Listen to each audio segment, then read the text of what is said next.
We have Star Wars 43 that dropped last week. I want to talk about that for a little bit in that story. Wrapping up the Ashes of Jeddah arc. And then we'll go into mentioning what's coming up this coming week, which is the Thrawn #1 and Star Wars Darth Vader #11. Star Wars 43. I've read it. I believe David has read it. Jesse, that's okay because you have even mentioned before how the main line doesn't really get you excited. You like the shorter miniseries, and that's totally cool. Yeah. There's a large majority of I would say there's a large portion of the fan base that is in the same boat as you. It's hit and miss, the main line, but it's these 5-issue shorts that really get us going. I was about to say something different, and it would have been not appropriate for the kids watching the show. Let's start with Star Wars 43. This is Salvador Larroca on the art, Kieran Gillen on the on the writing aspect of it, and of course he is new to the Star Wars line, Ashes of Jeddah being his first arc. It ends here. This was the 6th and final part of Ashes of Jeddah. And David, I want to get your reaction to this comic real quick. I think, though, the story, in case you aren't following this line, this arc, the Leviathan is this mining ship that's on Jeddah. And, Luke, Leia, and Han are on the planet, and they're trying to take down the Imperial operation, and they run into Queen Trios, who is this individual that seems to be working in part with the Empire. She kind of has her people there operating this ship, and they're trying to mine for the Empire. And it turns out that everything that we thought we knew about the Queen and her people is kind of going to work in the favor of the rebellion. And we're going to say spoilers here. I don't want to give it all away, but what this story arc does give us is a new ally for the rebellion. But I think the greatest thing it gives us two things. One is this character, Queen Trios. I think we're going to see more of her down the line in future comics, maybe in a canon novel. But I think she's going to be a player in the rebellion effort. The second thing is the development of Han. We spent a lot of time in the show already talking about Han Solo and his origins and how he becomes that scruffy-looking nerf herder that we get in the original trilogy. What I like about this comic, and especially this arc, is that we are seeing how Han Solo transforms from that selfish guy in A New Hope to that guy who can open his heart to Leia in Empire Strikes Back. The character development is really rich. However, those two things aside, which I think are great things, the art still makes me lose focus when I read these comics. Salvador Larroca is a talented artist. I'm not trying to take anything away, but the more I consume his hyper-realistic depictions of actors as the character in comic form... It's the faces. It's the faces. I'm looking at a panel right now that looks like a really bad Photoshop job. Okay, so David right now is looking at the last panel of the comic. Can you spin this around real quick so Jesse can see? It looks like a bad poster. You know what I'm saying? Like this, and the background. See, I would rather behind David here is kind of a Loot Crate exclusive comic here. It's part of our giveaway. It's part of the giveaway that we still have to give away. See, what we're looking at, this doesn't look good to me. It looks off, but what I've got in front of me, that looks so much better. Yeah, I don't know if you can see this on camera, but this is part of the comics that we're giving away in our 300 sub contest giveaway that we're about to announce here in the next 24 hours. And it's more of a painting, and it's more focused on Harrison Ford. There is some critique. You can spin that thing back around. There is some critique that Salvador is trying to start blending in Alden Ehrenreich into his depiction of Han Solo now to kind of make it blend a little bit more with what we're getting with Solo. But to me, that makes no sense at all because Alden Ehrenreich is pre-A New Hope. This story is taking place during A New Hope and Empire. It makes no sense for that connection to be made. My thing is, there's two great characters in this arc being displayed, but that art is still taking me out of it. But can we also show the second half? We're showing the picture that we just looked at. Yeah, we can put the picture up. Can we look at the second half of that page too, where the Millennium Falcon is flying kind of like away but towards Jeddah? Because that is just such a beautiful piece right there. That's like poster worthy. I think Salvador, where he succeeds, is that shot that you mentioned. But remember, a couple issues ago, you even brought up again. They showed the Jeddah that had just been like destroyed. Yeah, and it was gorgeous. The best panels in the series have been of Jeddah because it's the fact that this planet is still in existence, Jesse, but it's got a huge chunk blown out of it. It's like a crater. I mean, it's the same thing with Scarif. I mean, they didn't blow Scarif up, but it's got a pretty big hole in it. And you know what I never thought of, and maybe this is just like a lack of knowledge and understanding, but I never thought like you could continue to like function on the planet that got destroyed. But I guess that's because it's a single reactor kind of thing. So like this part of the planet is still survivable, but like you get over to the whole, like the crater, and it's like, I don't know, lava and pain and suffering. I don't know. The only thing where you kind of get into the kind of the fiction part, I mean, from what we know, real world, if something like that happened to Earth, Yeah. it would have launched the entire planet into a ice age. Oh, and okay. everything. So I mean, you would it could essentially both Scarif and Jedi would be dead planets eventually because.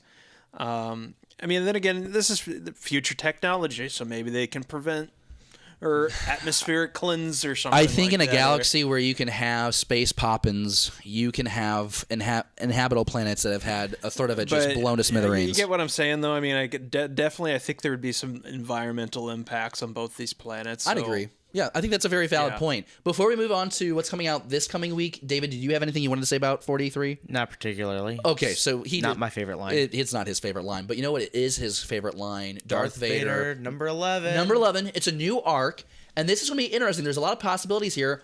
In case you don't remember, issue number 10 ended with the death of Jocasta Nu. Spoiler alert, sorry. But ended with the death of Jocasta Nu, and it's I thought it was a really great finale to that storyline, in all honesty. Number 11 here is a new arc, and it looks like there's a bounty on Vader's head, which to me is a fascinating concept, that an agent of the Empire, especially Darth Vader, who at this point not many people are aware of. You know, we know that in the last issue, the clones didn't even really know who Vader was. So I'm very fascinated to see who puts a hit on the Empire, or on Vader specifically. Is it a rogue Jedi? Is it a small rebellion sect that's already trying to plot against the Empire? I'm very fascinated. Is it someone within the Empire plotting against Vader?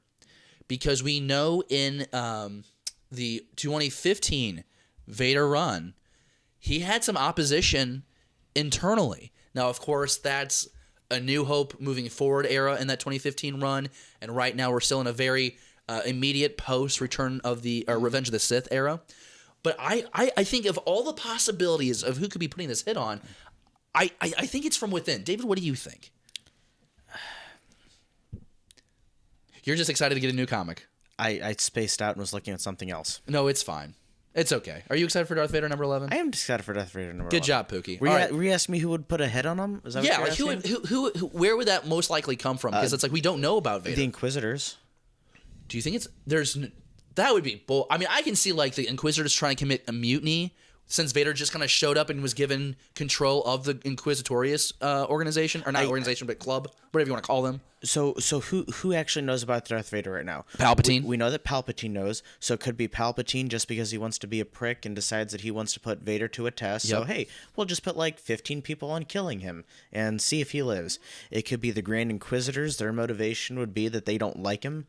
I mean, there was that one panel where he chops off the guy's was it arm or his leg or something? Yeah, it's just a leg. Yeah, to teach him a lesson, one that he'll never forget. The droid knew because he did the bioscan, but the droid got destroyed. Jocasta knew she's dead. Yeah.